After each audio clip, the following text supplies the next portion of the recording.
Vamos a hablar hoy de el tema de Tu Bishvat, que el próximo lunes será la fecha de Tu Bishvat. A pesar de que este Shabbat es Parashat Beshalach, Shabbat Shira, casi siempre cae Shabbat Shira, o sea, Shirat Hayam, en la semana de Tu Bishvat. Y vamos a dedicar nuestra plática a esta ocasión para el tema de Tu Bishvat. La Mishnah en Masejet Rosh Hashanah dice que hay cuatro días de Rosh Hashanah en el año. Hay diferentes Rosh Hashanah. Está Rosh Hashanah conocido, el cual festejamos todos, el primero de Tishrei, donde venimos al Bet HaKnesset, se escucha el shofar, se dice el tfilot. Tenemos Rosh Hashanah del primero de Elul, que es Rosh Hashanah para los animales, y tenemos Rosh Hashanah para Melachim en Nisan, y tenemos Rosh Hashanah de árboles, Melachim, los reyes. Y Rosh Hashanah para los árboles es en el mes de Shvat. Hay una discusión en la Mishnah entre Beit Shammai y Beit Hillel, si es primero de Shvat, si es el día primero de Shvat o el día 15 de Shvat. Beit Shammai dicen que es primero de Shvat, y Beit Hillel son los que opinan que el día 15 del mes de Shvat es el día del Rosh Hashanah para los árboles, y la halajá queda como Beit Hillel. Todo el mundo sabe que Tu Bishvat, o sea 15 de Shvat, es la fecha considerada como Rosh Hashanah para los árboles. ¿Qué efecto, qué significa esto? Entonces, más que nada es cuestión de halajá. En Eretz Israel hay que dar trumot y maasrot de los árboles, o sea, del fruto del árbol. Y hay una halajá, hay una ley que no se puede dar trumot y maasrot de fruta que corresponde a un año, de cosecha que corresponde a un año, para eximir cosecha que corresponde a otro año. Así que hay que definir cuándo es la fecha corte y cuándo empieza un año nuevo. Y la halajá es que Tu Bishvat es la fecha de corte, es Rosh Hashanah. O sea, todos los frutos del árbol que han brotado o retoñado antes de Tu Bishvat, todas estas frutas corresponden a un año, al año anterior. Y todos los que brotan después de Tu Bishvat corresponden al año siguiente. Así que después, cuando se cosechan, no se pueden mezclar estos con estos, y hay que mantenerlos separados y dar trumot y masrot de un grupo por aparte y del otro grupo por aparte. Esa es la ley básica y principal de Rosh Hashanah, la Ilanot. Sin embargo, el día de Rosh Hashanah siempre tiene sus dos aspectos, como Rosh Hashanah que nosotros festejamos, para nosotros el Rosh Hashanah de Aleph de Tishrei tiene su aspecto técnico físico, que es donde se cuentan los años, donde la fecha de Rosh Hashanah es cuando empieza un año nuevo, utilizamos un calendario nuevo, o sea, para el conteo de los años. Pero tiene también su aspecto espiritual, donde en un Rosh Hashanah siempre es cuando se cierra un círculo, se termina el ciclo del año, empieza un ciclo nuevo. Por eso es un día de juicio, un día donde en ello depende cómo va a ser el siguiente año. Es el día donde se considera el comienzo, y en el comienzo depende cómo va a ser todo lo demás. Y así que también el día de Rosh Hashanah, la Ilanot, también es un día de reflexión, debe de ser, es un día donde se cierra un círculo. Y además, más que nada, cuando la Torah dice en Parashat Shoftim, Chumash Dvarim, dice la Torah, Ki Adam etz hasadeh lavo mipanecha bamatzor. Ahí es donde la Torah prohíbe cortar a los árboles o arrancar a los árboles, a menos de que haya una gran necesidad, pero fuera de eso no se debe, porque la Torah compara a los árboles con el ser humano. Ki Adam etz hasadeh. De alguna manera el árbol sirve como una metáfora para entender al ser humano. Y como hay esta similitud, por eso no debemos de cortar a los árboles. Así que si quisiéramos entender bien lo que pasa en Rosh Hashanah y Ilanot, ¿qué efecto tiene esto para nosotros? Tendríamos que ver en qué aspectos el ser humano es igual o similar al árbol, qué similitud hay, para entender de ahí qué debemos de tomar como lección para nosotros en estos días de reflexión, cuando es Rosh Hashanah para los árboles. Entonces vamos a tratar de entender y definir las características del árbol y de ahí aplicarlo al ser humano. Sí,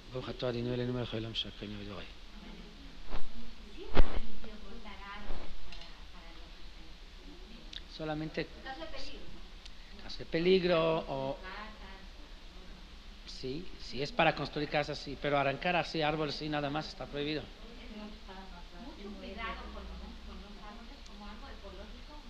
No por ecológico, porque el árbol tiene vida, no debemos de matar a nadie, ni árboles tampoco. No se debe de matar animales, no se debe matar árboles, a menos de que haya una necesidad. Así arrancar árboles así nada más no se debe. Podar es una cosa y arrancar es otra cosa. Sí. Bueno, podar es otra cosa. Ustedes saben. Sí, sí está permitido para muebles, sí.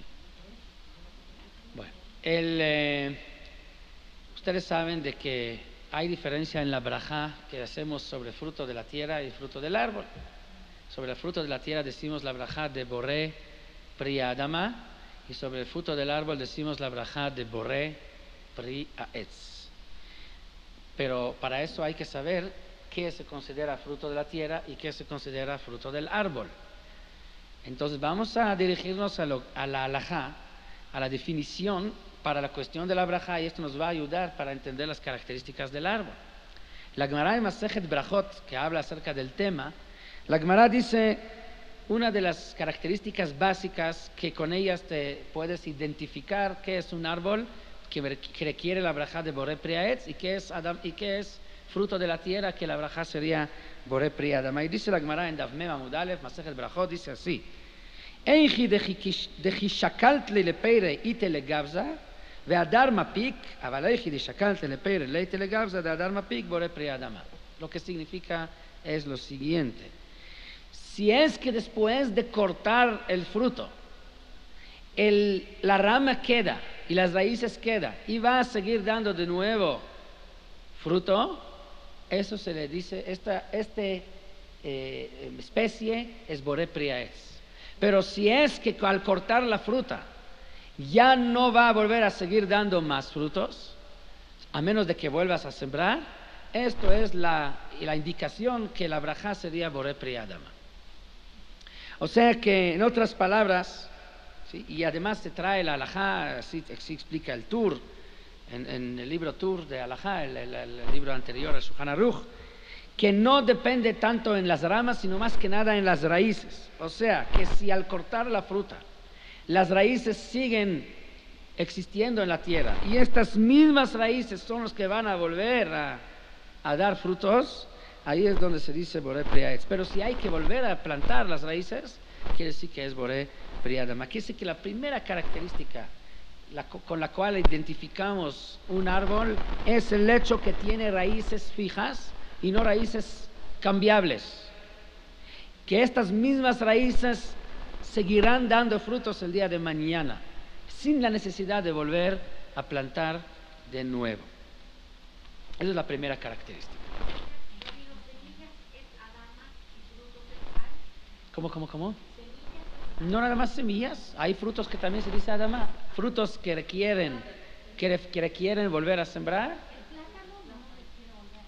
Bueno, hay 4 características. Yo estoy dando el primero, ¿ok? Eso es el primero. El primero es el hecho que hay que volver a plantar. Segunda característica, que el árbol, o sea, segunda señal para identificar árbol que requiere Boré Pri Aetz, es el hecho que el árbol crece con una altura, con estatura alta. Ailanga del Lagoba crece con una estatura, y las verduras o los frutos de la tierra con los cuales decimos Boré Pri Adama son bajos, no tienen altura. No necesariamente subterráneos, bajos. ¿No dije subterráneos? Chaparros, no tienen altura. Sí, el conjunto de las 4 características nos ayuda a identificar qué es un árbol. ¿Sobre qué se dice Boré Pri Aetz? Se necesitan las 4. Una, que en giz o machlif, o sea que no se cambian las raíces. En giz o machlif, o sea que no cambia el tronco ni las raíces. o sea, son las mismas las que seguirán dando frutos. 2, que crece con una altura. Y la tercera es el hecho que el árbol da sombra. Árbol es algo que se puede disfrutar la sombra de él. Hay una historia en la Gemara, en Masejet Ta'anit, la famosa Gemara, la famosa brajá que le dio Rabbi Yitzhak a Rav Nachman. La Gemara cuenta que Rav Nachman y Rabbi Yitzhak estaban platicando de Torah y cuando se despidieron, le pidió Rav Nachman a Rabbi Yitzhak, deme una brajá. Le dijo Rabbi Yitzhak, te voy a dar un mashal acerca de la brajá que te quiero dar. Mashal lema davar domé. Había una persona que estaba caminando en el desierto y como en el desierto, con el calor, no había agua, tenía sed, tenía hambre, estaba cansado, buscaba refrescar un poquito hasta que de repente llegó a un oasis donde encontró un árbol que tenía frutos muy dulces. Además daba mucha sombra y además tenía por abajo de él una manantial de agua que corría, agua corriente que estaba ahí. Entonces se acercó, comió de la fruta del árbol, se descansó en la sombra, tomó del agua y cuando ya se iba a continuar en su camino, le dijo al árbol, Ilan, Ilan, bamea barejeja. Árbol, árbol, ¿con qué te voy a bendecir? Te voy a decir que tengas frutos dulces, ya los tienes. Te voy a decir que tengas agua, ya tienes. Te voy a decir que des mucha sombra, igual ya estás dando mucha sombra. Lo único que te puedo decir es, Shekol netioteja y yukemotja. Mi bendición es de que todas las plantas, todos los árboles que van a salir de ti, ojalá serán como tú. Eso es mi bendición. De la misma manera le dijo Rabbi Yitzhak a Rav Nachman, ¿qué te voy a decir? Que tus frutos sean dulces, que seas un sabio, ya eres un sabio. De que tú seas uno que beneficia a los demás, igual todo el mundo está bendecido por ti. Pues lo único que me queda decirte es de que todos los frutos que salgan de ti, todos los descendientes que van a salir de ti, que sean igual como tú. Pero de todas maneras, de ahí, de esta Gemara, aprendemos que una de las cosas que caracterizan el árbol es la sombra que el árbol está dando. El hecho que da sombra lo identifica, lo caracteriza como árbol y como árbol bendecido, como árbol bueno. Por más alto que es el árbol, más sombra da.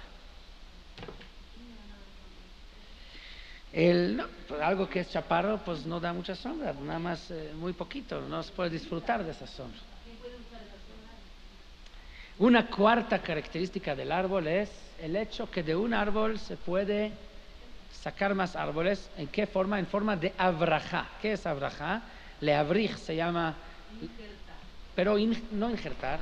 Leabrij es una de las formas de reproducir de un árbol más, como se toma una de las ramas del árbol, ahí se dobla, como la abrij milashon berej, se rodilla, arrodillar, se dobla y se mete en la tierra, sin cortarlo del árbol. Nada más doblándolo, metiéndolo en la tierra, tiene la capacidad de que de ahí pega otra vez y salga otro árbol, del mismo árbol, o sea, sin ni siquiera cortar. Después, ya cuando salió el otro árbol, se corta esta ramita del árbol original.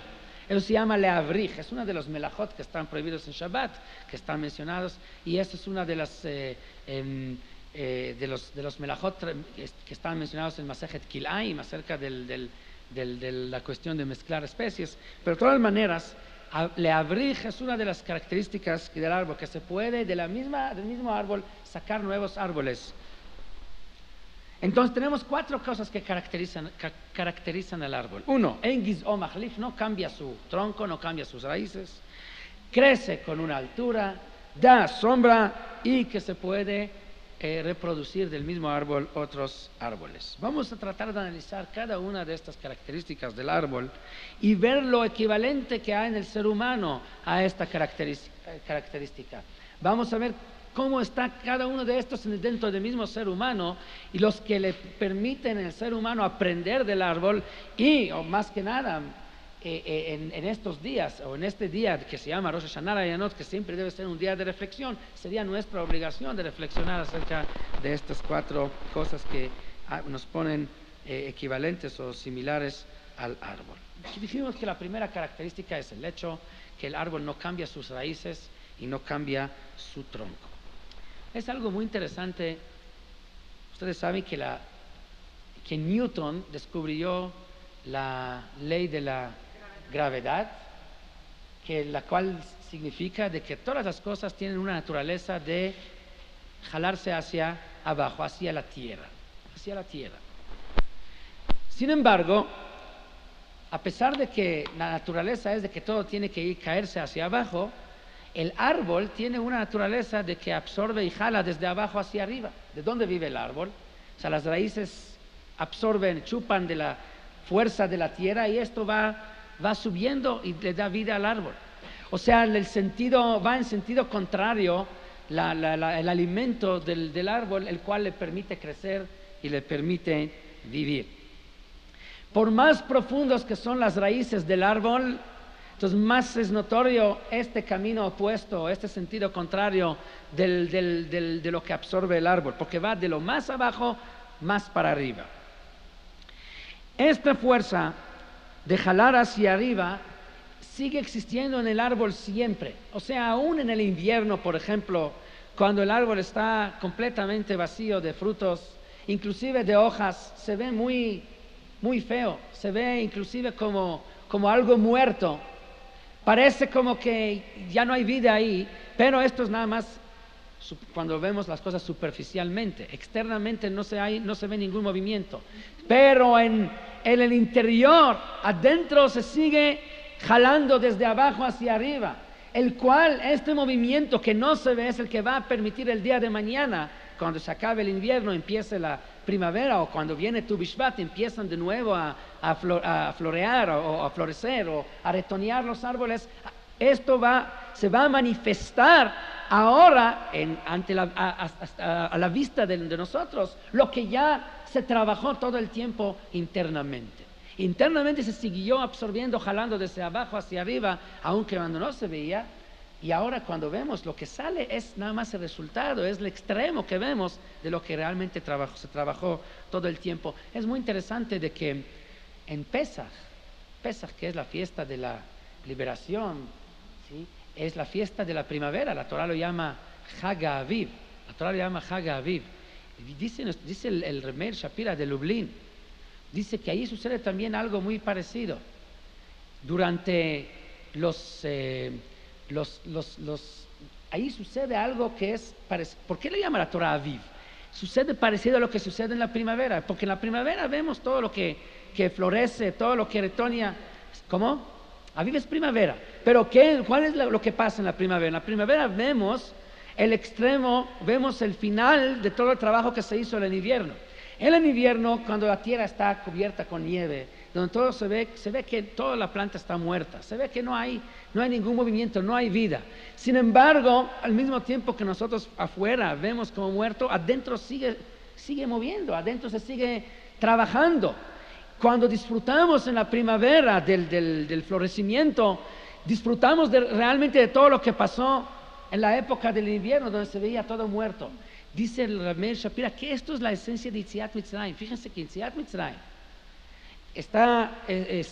Dios le prometió a Israel, o le dijo a Abraham Avinu, que sus descendientes van a estar en Mitzrayim 400 años. Sin embargo, ¿cuánto tiempo estuvieron ahí? No más que 210 años. ¿Cómo puede ser? Entonces, ¿qué dicen estos sabios? Koshi Shiabud Ishlim. Lo tan duro que fue la servidumbre, la esclavitud en Mitzrayim. Entonces esto se considera, a pesar de que eran menos años, pero eran más duros de la cuenta, y por lo tanto es equivalente como si estuvieran 400 años. Quiere decir que cada vez que el egipcio le pegaba al Yehudí más duro, aparentemente por fuera se ve como un galut tremenda, pero en la realidad este mismo galut fuerte, esto es lo que agiliza y acerca tu Geulá. Entonces hay, en el interior de las cosas hay Geulá, hay potencial de Geulá dentro del mismo galut. Porque si le hubiera pegado menos, sí, no sería tan duro, pero tendría que quedarse más tiempo.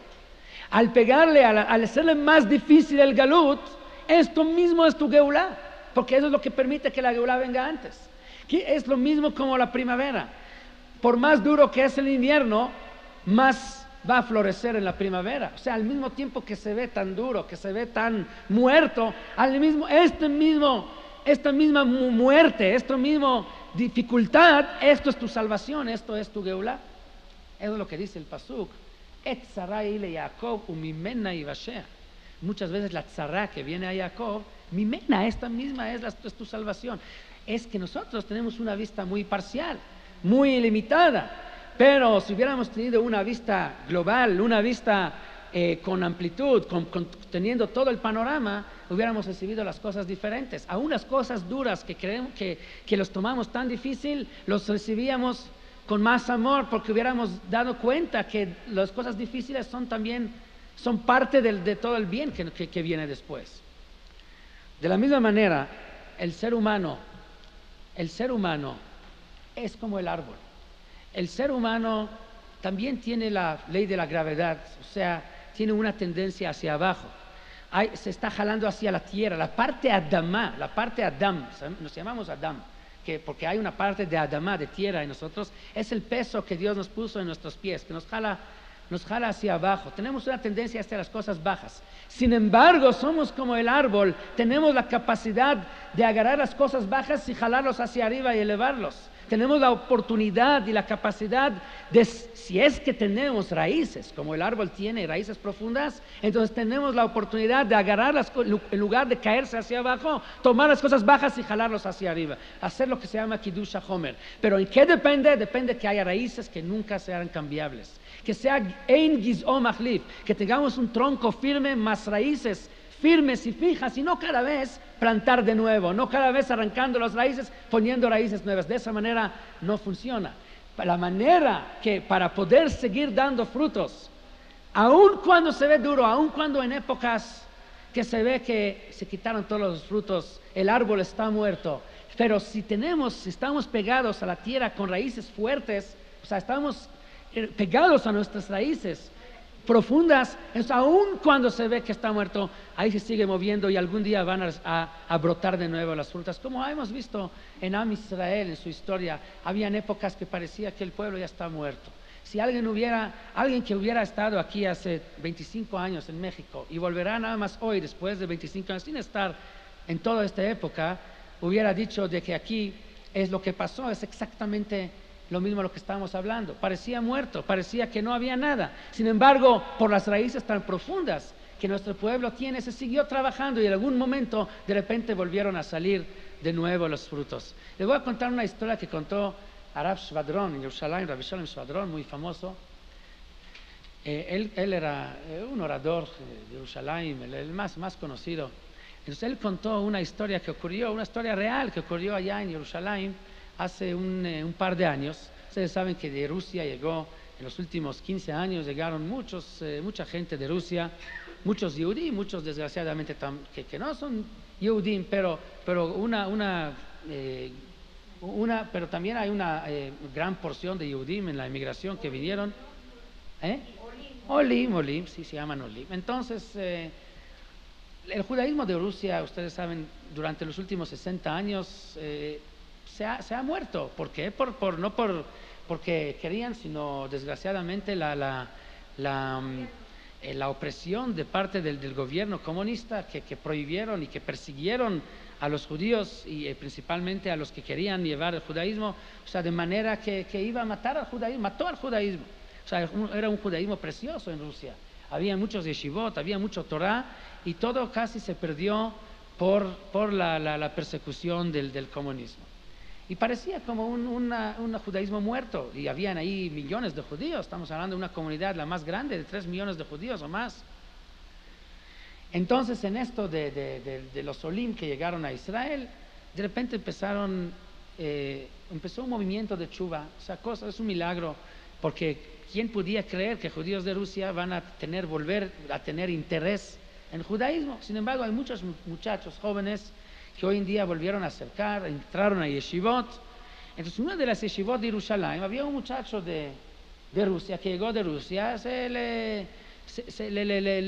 nació el interés, la curiosidad, se acercó, entró a la yeshiva, se puso a estudiar, y como son muy inteligentes, son brillantes, muchos de ellos son muy brillantes, el muchacho logró en un par de años a rebasar a muchos que ya llevan desde infancia estudiando. O sea, terminó todo el Talmud en un par de años, y cuando terminó el Shas, pues decidieron la yeshiva hacer una fiesta bonita, porque realmente era una cosa, un mérito increíble. Bueno, le hicieron una fiesta muy bonita y invitaron a amigos, invitaron a rabinos, invitaron también a su familia, o sea, sus papás, su papá, que era un hombre mayor, completamente laico, alejado del judaísmo, nada que ver con judaísmo, pero ahí estuvo presente. Bueno, hablaron en la fiesta varios rabinos, se hizo una fiesta muy bonita, y al final, ya cuando se iba a terminar, el papá pidió el permiso de la palabra, quiso decir unas palabras.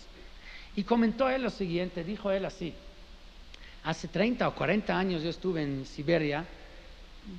¿Por qué? Porque ahí no necesitaba buscar muchos motivos para que uno esté en Siberia, por cualquier cosa los mandaban para allá. Pues estuve ahí, estuve un par de años, y llegó el día de que me liberaron, donde yo me iba a salir. Pero yo, durante mis años que estuve ahí, hice una amistad con otro yehudí, otro paisano que estuvo ahí, y ya cuando me liberaron, dije, voy a despedirme de él. Pues fui a despedir de él, y el Señor me comentó una historia que nunca la pude entender, y hoy, por primera vez, que pude entender lo que él me había contado. Entonces él me contó así, me contó que en su patio de la casa donde ellos vivían, allá en, yo que sé, en Kiev, o yo que sé, no sé dónde, tenían en el patio, en el jardín, tenían un árbol de manzanas que daba manzanas preciosas, dulces, grandes, rojas, muy bonito. Un día, contó él, pues nos ocurrió lo siguiente: si el árbol da unas frutas tan bellas, tan dulces, estando con las raíces adentro y las manzanas afuera, ¿qué pasaría si pudiéramos arrancar el árbol y poniéndolo de cabeza en la tierra? Con mayor razón que va a dar mejores frutas. Poniendo como raíces las mismas frutas tan preciosas, van a salir mejores frutas. De dicho al hecho, lo hicimos. Agarramos el árbol, lo arrancamos con todas sus raíces y lo volvimos a plantar, pero ahora de cabeza, con los frutos adentro y las raíces afuera. Pero ¿qué es lo que pasó? Lo que pasó es que el árbol, las raíces se secaron, las manzanas que estaban en la tierra se pudrieron y nada salió. Estábamos seguros que este árbol ya está 100% muerto, ya de esto no va a salir nada. Sin embargo, pasaron unos años y de repente empezó a resurgir una nueva plantita de árbol de manzana, y con el tiempo empezó a crecer hasta que volvió a salir todo un árbol nuevo de manzanas. Parece que una de las semillas, que una de las manzanas sí logró ponerse raíces, y de ahí salió un nuevo árbol. Yo nunca entendí para qué me contó esta historia, pero hoy entendí que no fue más que una metáfora que el Señor me quiso dar. El judaísmo de Rusia era un judaísmo precioso, que daba unos frutos increíbles, muy, muy dulces, muy, muy buenos. Pero pensábamos en Rusia que pudiéramos tal vez arrancarlo poniéndolo de cabeza, y de esa manera seguirá dando frutos. Es lo que hicimos realmente en Rusia. Arrancamos todas las raíces y pusimos de cabeza todo plantado, y se murió el árbol, parecía completamente muerto.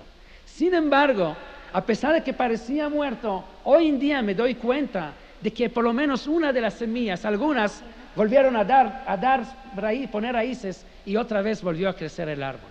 Y esto es la historia del pueblo judío. El pueblo judío es como el árbol, aun cuando se ve muerto, pero ahí por dentro se sigue absorbiendo, y en cualquier momento puede volver a salir. Haz Shalom, cuando se arranca completamente las raíces y se arranca completo, entonces ahí es donde va a estar muerto. Pero nunca Am Israel llegó a una situación donde las raíces se arrancaron completamente. Aun cuando se veía muerto, se cayeron las frutas, cayeron las hojas, parecía seco, pero por debajo de la tierra, por adentro se siguió moviendo, y algún día vuelve a salir. Es lo que nosotros vemos en nuestra época. Nuestra época es una época increíble, donde hay generaciones que se han perdido, y de repente generaciones nuevas empiezan a pegar de nuevo. ¿Por qué? Porque las raíces ahí siguen. Y esto es la característica del ser humano en general, pero el pueblo judío en particular. Debemos de aprender del árbol, de tener estas raíces, siempre estar pegados en las raíces, tener estas raíces no cambiables, tener este mismo tronco, para asegurar que seguirán dando siempre las frutas. Y aún si llegarán momentos difíciles, pero si no nos desconectamos de las raíces, ahí es donde volverá a dar las frutas. Y esto es lo que dice la Torah, Ki Adam Etz Hasadeh. Adam Etz Hasadeh es el hombre, es como el árbol del campo, le dio la oportunidad, sí, le dio el libre albedrío, le dio por un lado la ley de la gravedad, muchas tentaciones, muchos instintos que lo jalan hacia abajo, que lo jalan hacia la tierra, pero también le dio lo que se llama el Yetzer Hatov, el cual le permite pegarse a sus raíces y volver y seguir absorbiendo de abajo hacia arriba. La segunda característica, dijimos, del árbol es la altura que este árbol tiene. Esta característica o esta tendencia hacia la altura es de lo que llaman nuestros sabios en el ser humano Zkifut Koma, tener la altura. El ser humano puede adquirir alturas, niveles muy altos, pero para eso tiene que hacer ciertas cosas, tiene que dedicar para adquirir estos niveles. La Gemara trae en Masejet Hagigah algo muy interesante. Dice la Gemara en Masejet Hagigah así, en Daf Tetzain: 6 cosas fueron dichos en el ser humano, Vav Dvarim Nemru Bebnei Adam, 3 de ellos son similares al Malachei Asharet, y en 3 de ellos es similar al animal. Gimel que Malachei Asharet, ¿en qué cosas se asemeja al Malach, al ángel? Yesh lahem dat, los seres humanos tienen inteligencia o entendimiento para distinguir entre bien y mal, como los Malachei Asharet. Mealchim bekomah zkufa, o sea, caminan de manera erguida, con la cabeza arriba y los pies abajo, como los Malachim. Umedabrim belashon hakodesh, y hablan con el idioma sagrado, como los Malachim. Y en 3 cosas nos asemejamos al animal. Parim verabim, nos procreamos, la procreación funciona de la misma manera como los animales, o sea, basado en un instinto bajo. Ochlim veshotim, la comida y la bebida lo hacemos como animales. Umotziin rei, la desperdicio de la comida que el cuerpo saca es igual como los animales. O sea, 3 cosas bajas y 3 cosas motziin rei, o sea, es los desperdicios de la comida. En esto asemejamos a los animales, y en 3 cosas somos como malachim. ¿Cuál es nuestro papel? Agarrar las 3 características que nos acercan a los animales y santificarlos para que los 6 sean como de malachim. Eso es un papel muy, muy fuerte, muy difícil, porque los malachim no tienen problema. Ellos no tienen 3 cosas que los asemejan a los animales, tienen únicamente las 3 cosas de malachim. Los animales tampoco tienen problema, como no tienen nada que ver con los malachim, pues se quedan como los animales. Nosotros somos los que tenemos estamos en el medio, y ahora tenemos las 2 opciones: o agarrar las 3 cosas elevadas de malachim y convertirlos bajarlos para que seamos completamente como animales, o lo contrario, agarrar las 3 cosas que nos jalan hacia el estado de animal y santificarlos de manera que seamos completamente como malachim. Eso es el papel del ser humano, papel difícil, pero de mucho mérito, sí. Masejet Hagigah, Daf Tetzain, Amud Aleph. Si se descuida, te caes y te haces. Entonces, el problema es de que si no cuidas bien, tienes la oportunidad de destruir, echas a perder. El animal no echa a perder nada, porque desde un principio no tiene más que lo que es de animal. El malach tampoco puede echar a perder y tampoco puede componer, no tiene nada, tiene lo suyo. Nosotros o componemos, si agarramos las cosas bajas y los elevamos, o descomponemos, si agarramos las 3 cosas características elevadas y los bajamos. Es un papel, por eso es un papel de mucha responsabilidad. Una de las 3 cosas que vimos en las cuales nos asemejamos a los malachim es la komazkufa. Los animales no tienen komazkufa, o sea, el nivel de la cabeza está al mismo nivel de todos los órganos del cuerpo. O sea, todo está en forma así. O sea, la cabeza, forma horizontal. Pero el mismo nivel. El ser humano tiene la komazkufa, está en forma vertical, y en esto se asemeja a los malachim. O sea, que tenemos cabeza que está arriba y por debajo están todos los demás órganos. Lo que significa que tenemos la oportunidad a que la cabeza dirige todo, en lugar de que las demás cosas dirigen a la cabeza. El animal no tiene esta opción, porque están todos al mismo nivel. Y por lo tanto, fíjense que la Gemara dice en Masejet Sanedrin que una de las características principales para que uno pueda ser miembro de la Sanedrin era la gran asamblea, era tener komazkufa, ser alto, sí, debería ser alto, no podían ser chaparros los dayanim, los miembros de la gran asamblea. Y uno pregunta, ¿qué importa si es chaparro o es alto? ¿Desde cuándo se juzga a la persona por su altura? Pero la altura ahí no es nada, o sea, sí requería altura física, pero la altura física eran para que, como un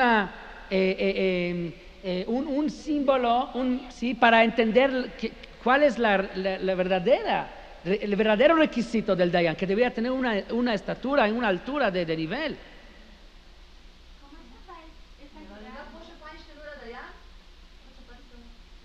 No, estamos hablando de cuando había Sanedrín. Hoy en día no hay Sanedrín, hoy en día no estamos en nivel de hablar de esto.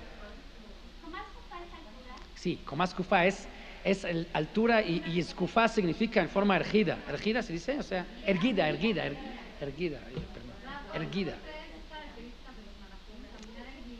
Erguidos y hablar Lashon HaKodesh y que tienen Da'at. Da'at es entendimientos. Erguida, perdón, ¿Qué de Sanedrín? No necesariamente, podría ser de cualquier tribu.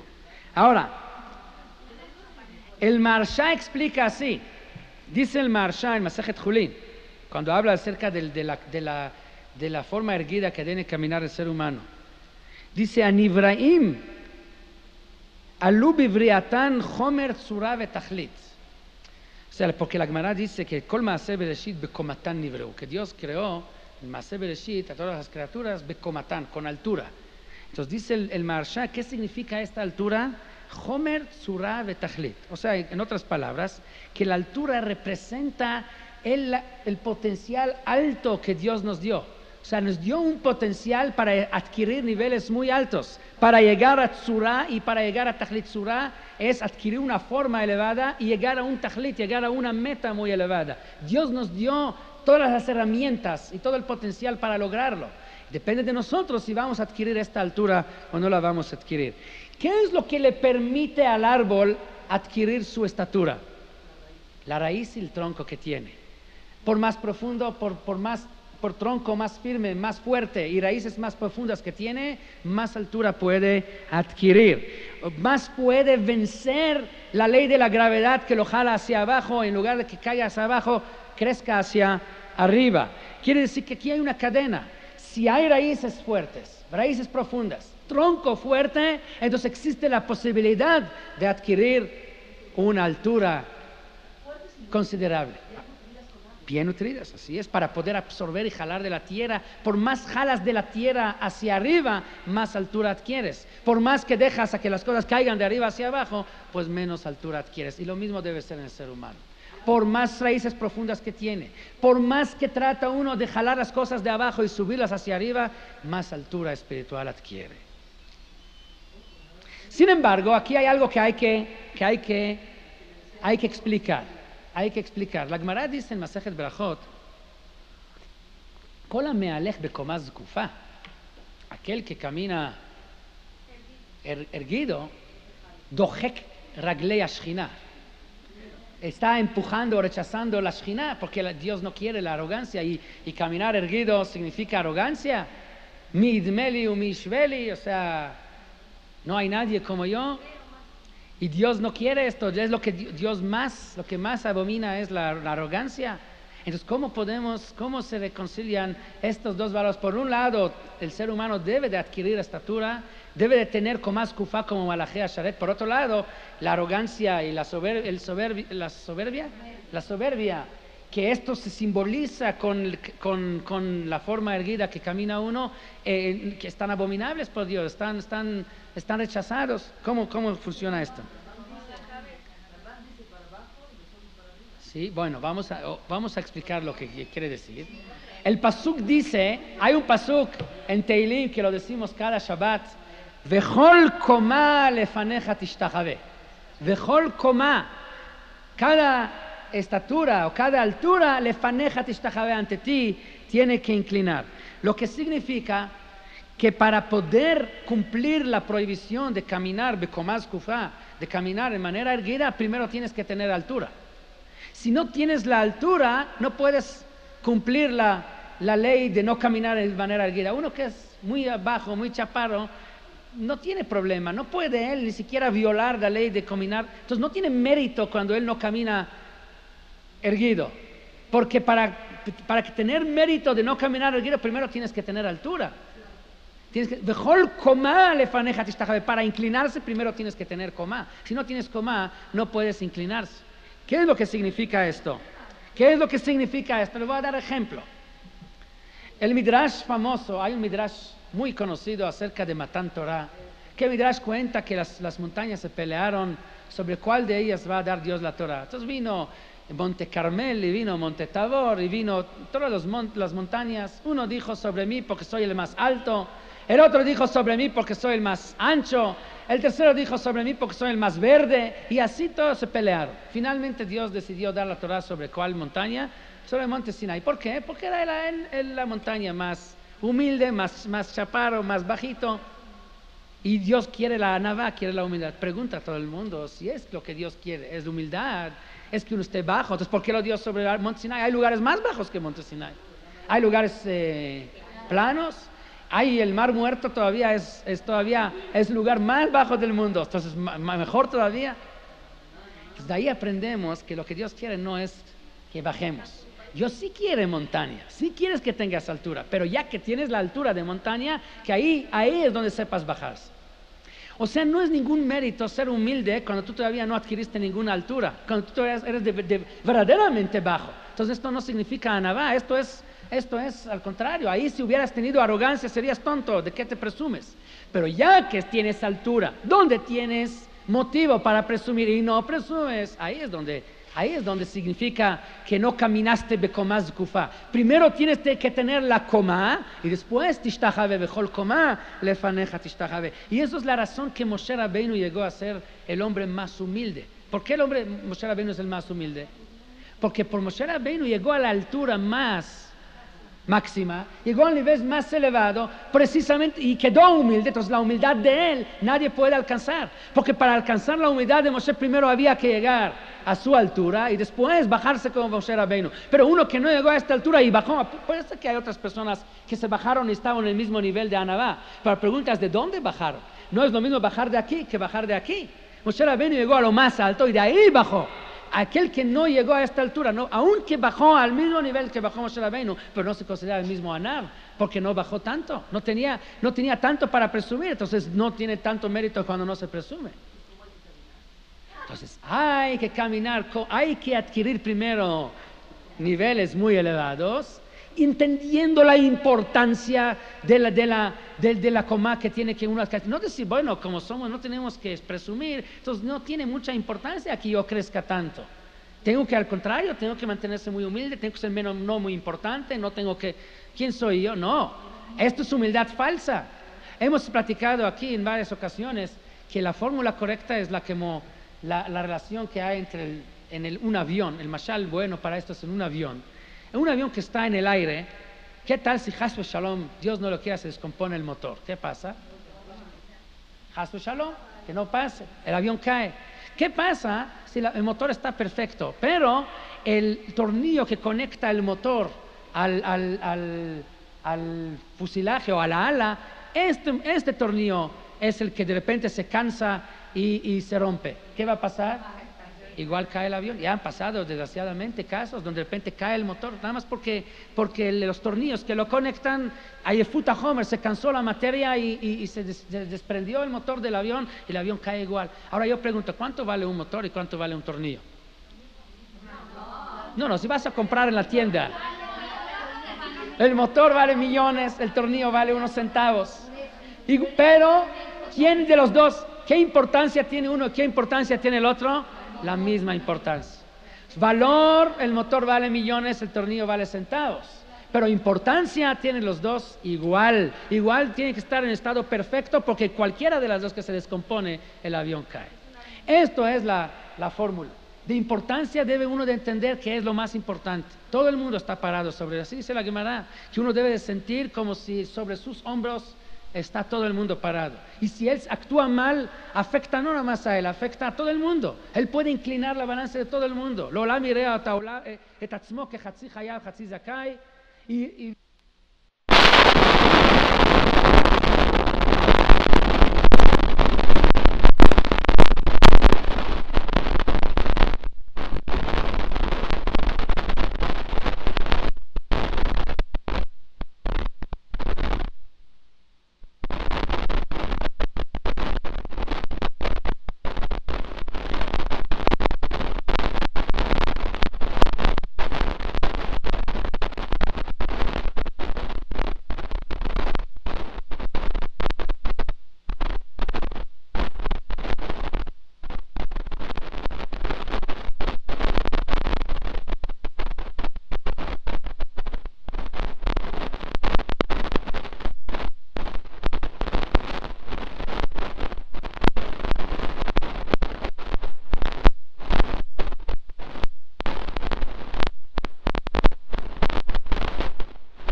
cualquier falta que él hace, va para acá o para allá a todo el mundo. Entonces, importancia él debe sentir como el tornillo del avión, que en él depende todo el avión. Pero, ¿cuánto valgo por eso? No valgo nada. Pero tener esta comá, esta altura de importancia, de entender la importancia de lo que yo hago, por eso tener la ambición de crecer espiritualmente, y a la vez, ahora ya que adquirí este nivel, debo de entender que no valgo mucho, tener la nada.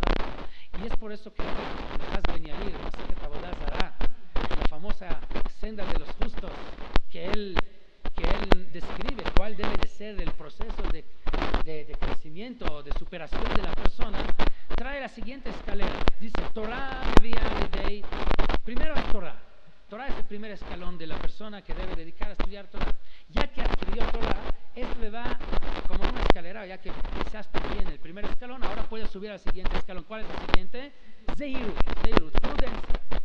De cuidarse, no hacer lo prohibido. De Zeirut va a llegar a Zrizut, que es la agilidad para hacer lo bueno. Ya que llegó a Zrizut, ahora el siguiente escalón es Nikiyut, limpieza, o sea, va a limpiarse completamente de las cosas prohibidas. Si antes se cuidó no hacer prohibido, ahora hay que limpiar, porque a veces hay cosas que están en la área gris, o sea, ni blanco ni negro. Entonces, limpieza significa limpiarse completamente de las cosas negativas. De Nikiyut va a llegar a Prishut, lo que es abstinencia, o sea, abstenerse aún de lo permitido, que es nivel más elevado, no ser naval de la Torah. O sea, hay cosas permitidas en Torah, no nos prohíbe tomar vino, por ejemplo, todo el día. Si uno baja antes y baja después, el vino es kasher, puedes hacerlo. Sin embargo, aunque está permitido, no es lo ideal. Entonces, abstinencia significa abstenerse aún de lo permitido, o sea, al alejarse de las cosas permitidas, pero que no coinciden con el espíritu de lo que la Torah quiere de uno. Abstinencia es más que Jumra. Jumra, estamos hablando de Nikiyut, tal vez Jumra, porque Jumra significa en la área de lo prohibido. ¿Sí? Jumra significa que según el que es Mahmir, esto es prohibido. Entonces, Nikiyut significa limpiarse de lo prohibido y cuidarse aún de los Jumrot. Pero abstinencia es más que Jumra. Abstinencia es algo que es completamente permitido. O sea, no se trata de un vino que según los Mahmirim puede ser que no es kasher. ¿Sí? Esto ya está en la área de Nikiyut. Abstinencia significa aún de vino meadrin, mina meadrin, no tomar. O comida, ¿sí? Comer todo el día. Comida 100% kasher, meadrin, mina meadrin. ¿Sí? No hay cuestión de Jumra aquí. Es aún según los más mahmirim, es la comida más kasher. Sin embargo, abstinencia significa abstenerse de lo permitido, no estar metido en cosas materiales. Y dormir todo el día, no hay prohibición. ¿Sí? Okay. Abstinencia, aún dormir las 8 horas, que está permitido, sí está permitido, pero abstinencia significa abstenerse de los placeres materiales, aún.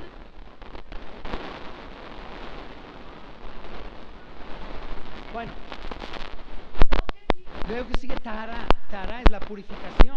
Purificación significa ya estar quitando placeres materiales, quitando importancia del cuerpo, estar purificándose cada vez menos necesidades materiales. Y de ahí llega Hasidut. Hasidut es devoción que es un nivel ya muy elevado, donde uno hace más allá de lo que está obligado, uno hace más de lo que realmente tiene que hacer. Es un Hasid. No importa, si quieren estudiar bien, hay que estudiar el libro La Cena de los que escribió Ramchal acerca de esto. O sea, la base del libro es este, pero él ahí explica, se dedica varios capítulos a cada uno de esos escalones qué significa. Después de Hasidut llega a Anavá, a la humildad, y de la humildad llega a Irat Het, y de Irat Het llega a Kedusha, de Kedusha a Ruach HaKodesh, y de Ruach HaKodesh a Kedusha. Esas son las escaleras, o sea que nos da la escalera para poder llegar hasta Nebuá y Tchiat HaMetim. Pero mi pregunta, después de Kedusha Ruach HaKodesh, y después de Ruach HaKodesh Tchiat HaMetim. En nuestra época, no sé, siempre hay, en cada época hay tzadikim, a veces son tzadikim mistarim, que no se conocen, pero claro que hay 3. Ahora, son 3 escalones. Mi pregunta es que la Anavá se puso uno de los escalones más altos. Después o sea, para llegar a Anavá, tiene que primero ser Prishut, Tarajas. ¿Quién puede presumir de Taraj? ¿Quién puede presumir de Hasidut? estamos muy lejos de esto. Entonces, ¿quiere decir que nunca podemos llegar a Anabá? No es que Anabá es la cosa más básica. La respuesta es de que Anabá, para que sea un mérito, tienes que llegar primero a este nivel. Y ahí es donde se considera un mérito. Anabá, antes de llegar a esto, no es ningún mérito. Lo tienes que tener. No es de que no lo tienes, claro que tienes que tener. Pero nadie puede presumir del mérito de la Anabá antes de llegar a este nivel. ¿Sí? Porque antes de esto no es ningún mérito, antes de esto es lo más mínimo, es lo más básico. O sea, porque obligación, o sea, ¿de qué presumes? ¿Qué eres para presumir? ¿Cómo dijo David Amelech? Anojito la, te lo oí. Si David Amelech dijo Anojito la, soy como un gusano, entonces, ¿dónde estamos nosotros? Entonces, lo interesante es que por un lado te dicen tienes que subir a una escalera de Tchiyat. Imagínense una persona de Tchiyat Amiti. ¿A poco creen que la persona que logra hacer Tchiyat Amiti, como Eliyahu Naví, como Elisha, que puede demostrar estos milagros, no se siente su importancia? ¿Qué le pedimos a la persona? Que engañe a sí mismo, que tape los ojos, diga, no, yo soy igual como aquel ignorante que no sabe leer. ¿Se le puede pedir una cosa? Claro que no. Claro que entiende su importancia. Cuando los Golei Israel se meten y ponen decretos, por ejemplo, se meten en la vida general del pueblo, si no hubieran pensado que son importantes, no se hubieran atrevido a decirle al pueblo qué hacer y qué no hacer. Si Moshe Rabbeinu, el hombre más humilde, le dice al pueblo, tienen que hacer esto y lo otro, una persona que no se considera importante va y le dice a otros qué hacer y qué no hacer. Entonces, no sé, la Anabá verdadera no significa no entender tu importancia. Anabá verdadera significa entender tu importancia y con todo y eso entender que Dios está arriba de ti y que tú frente a Dios no vales nada. O sea, es la combinación de Komá Tishtachabe, Bechol Komá lefaneja Tishtachabe. Esto es Komá verdadero. La tercera característica del árbol es la sombra. Dijimos que va en cadena todas esas características. Si hay raíces profundas, si hay un tronco firme que se dedica al papel de jalar de abajo hacia arriba, se adquiere altura. Y si hay altura, hay sombra. Por más alto que es el árbol, más sombra da, más lejos llega su sombra, ¿verdad? ¿Cuál es la idea de la sombra?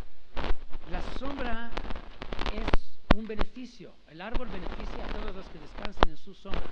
Cuando hay un tzadik verdadero, un tzadik que adquirió su shiur komá, su altura, su estatura alta, por lo que absorbe de las raíces, no beneficia nada más a sí mismo, está beneficiando a todos, da sombra a todos. Tzadik megen al dorado, el tzadik protege a su generación. Todos disfrutamos de la sombra de un gran tzadik. Cuando hay un tzadik en la ciudad, dicen nuestros sabios, Huziva Wadara, es la belleza del lugar, es la gloria de la ciudad. Se va el tzadik del lugar, Panaziva Panadra, como fue con Jacob Avinu. Lo más interesante es, todos los placeres que podemos tomar de un árbol le disminuyen algo del árbol. Si comemos la fruta, pues disfrutamos, pero va a la cuenta del árbol, o sea, hay menos fruta en el árbol, ¿sí? O si tomamos del agua que va corriendo ahí para regarlo, pues hay menos agua para regar, para el riego del árbol. Pero la sombra es un beneficio que el árbol nos da sin que se le disminuye, sin que se le perjudique en lo más mínimo, sin que le afecte en lo más mínimo. No le cuesta nada al árbol, o sea, es un beneficio gratis que se le da a todos sin que a él se le disminuye nada. Y esto es el gran beneficio que los grandes personajes, aquellos que logran esta altura, la cual estamos hablando, dan a los demás sin que se le quita de ellos nada.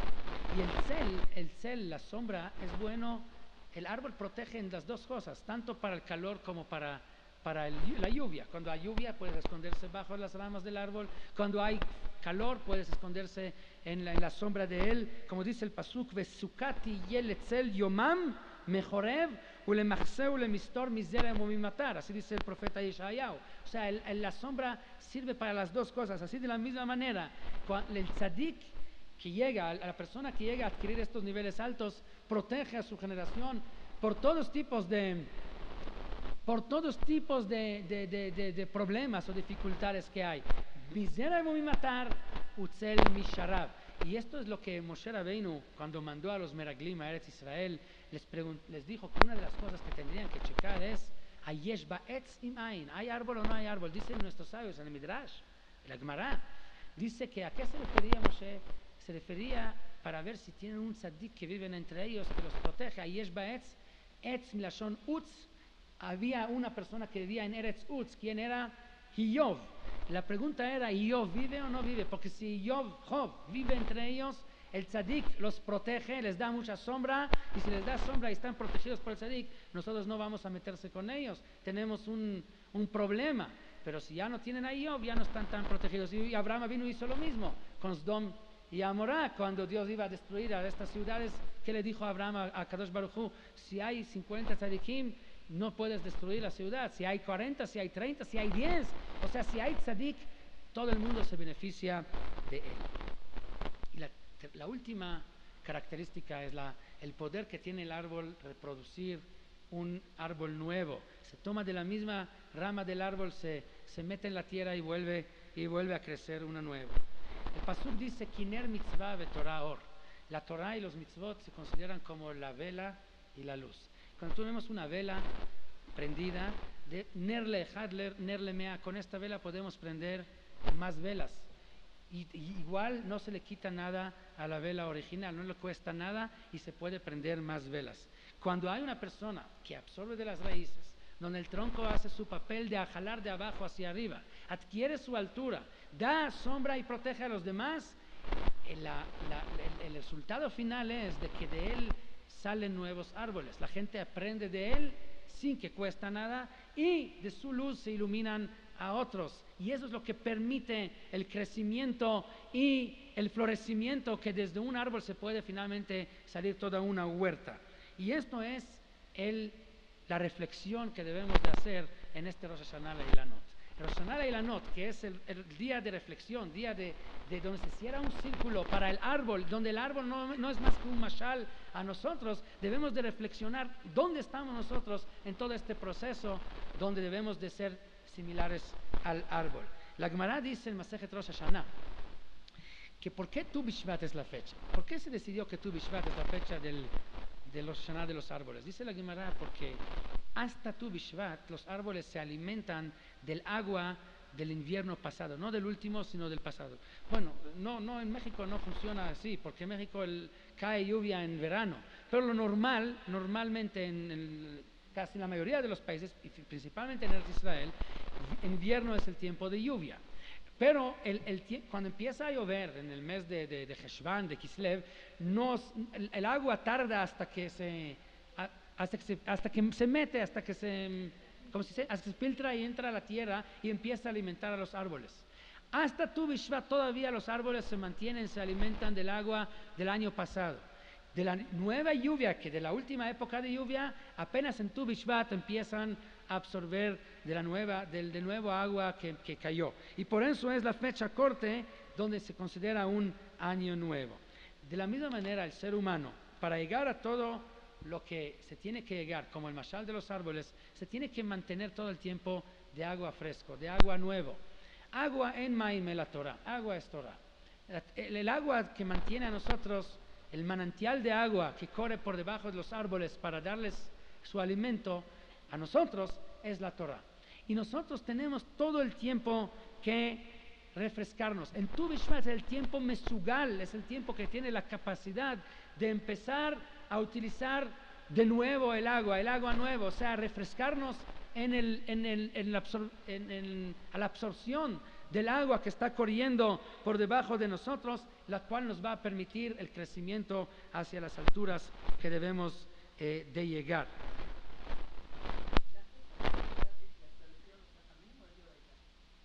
Los Jajamim.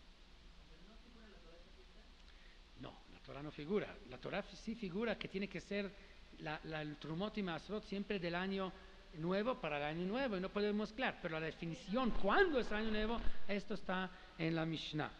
De la misma manera como Rav Nachman bendijo a Rav Yitzhak de que sus frutos que salgan de él serán siempre como él, y de dónde lo tomó, de aquel árbol que le dijo frutos dulces ya tienes, sombra ya tienes, agua ya tienes. Y el agua, preguntan los Mefarshim, ¿cómo le dijo que tu agua ya lo tienes? El agua no es del árbol, amatamai, manantial que pasa por ahí, esto está junto al árbol, pero ¿por qué le dijo al árbol, tu manantial ya lo tienes? No es tu manantial. ¿Qué tiene que ver la manantial con el árbol? De ahí aprendemos que cuando una persona, cuando uno se apega en el manantial de agua, está junto, se considera de él. De la misma manera, nosotros, la Torah, que es nuestra agua, puede ser nuestra. Tenemos el papel, debemos de hacerlo, de que la Torah sea nuestra Torah. Como dice la Gemara, Kol mitiagea al Torah, Torah dilehi. Aquel que se esfuerza en la Torah se convierte parte de él, se hace de él, como dice el Pasuk en Teilim, uvetorato yehege yomam balayla veaya que etz shatul al palgei maim. Dice David Amelech, uno debe de ser como etz shatul, como un árbol plantado sobre palgei maim, sobre manantiales de agua, convirtiendo así de que el agua sea de él. ¿En qué momento se podrá decir que la Torah es de uno? Una vez que la Torah, uno trabajó para adquirirla. Y si uno trabaja para adquirir el agua, y en el tiempo que tiene la capacidad de hacerlo, es ese tiempo de Rosh Hashanah, la Ilanot, que es el Rosh Hashanah donde de nuevo el agua se vuelve a pegar en el árbol. De nuevo tenemos la capacidad de aquellos que a lo mejor no lo hicimos hasta ahora hay agua nuevo, hay una nueva capacidad de apegarse en este agua y adquirirla para que sea nuestra. Entonces, al hacerlo, ya tenemos la oportunidad de poner raíces de nuevo fuertes, profundas, de absorber de este agua y jalarlo hacia alturas muy altas. Entonces daremos mucha sombra a los demás, beneficiemos a todo el mundo y va a haber continuidad, de manera que esto se va a expandir y todo el mundo se llenará de estos árboles frutales, árboles que dan frutos dulces, y ahí esto es el camino para que llegue finalmente la Geulah Shlema.